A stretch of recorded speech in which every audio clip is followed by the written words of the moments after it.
প্রেমের টানে চীন থেকে কুষ্টিয়ায় এসে ইসলাম ধর্ম গ্রহণ করে বিয়ে করলেন শি জিংইউ।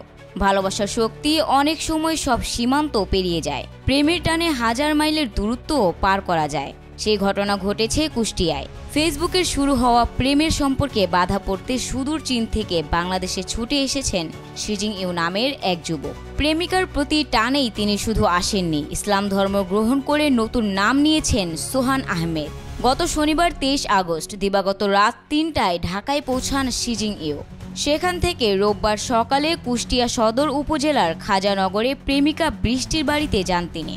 দুপুর 2টার দিকে বৃষ্টি ও তার পরিবারের সদস্যদের সঙ্গে কুষ্টিয়া আদালতে উপস্থিত হয়ে তিনি আনুষ্ঠানিকভাবে ধর্ম পরিবর্তন করেন। আদালতের আইনজীবীরা জানিয়েছেন, বৌদ্ধ ধর্ম থেকে ইসলাম ধর্ম গ্রহণ করে তিনি মুসলিম রীতিতে বৃষ্টিকে বিয়ে করার সিদ্ধান্ত নিয়েছেন। স্থানীয় সূত্রে জানায়, ফেসবুকে পরিচয়ের পর ধীরে ধীরে ঘনিষ্ঠতা বাড়তে থাকে এই যুগলের।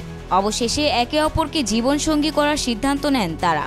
শি জিংইউ বলেন, আমরা দুজন একে অপরকে ভালোবাসি, এটি খুব স্বাভাবিক ব্যাপার। আমরা একসঙ্গে থাকতে চাই। তবে বৃষ্টি খাতুন বিষয়টি নিয়ে ক্যামেরার সামনে কথা বলতে অনীহা প্রকাশ করেন। তার 5 মাস আগে অনলাইনে শি জিংইউ এর সঙ্গে পরিচয় হয়। বৃষ্টি খাতুনের দুলাভাই এনামুল হক বলেন, ওরা দুজন একে অপরকে ভালোবাসে। আমাদের পরিবার বিষয়টি স্বাভাবিকভাবে গ্রহণ করেছে।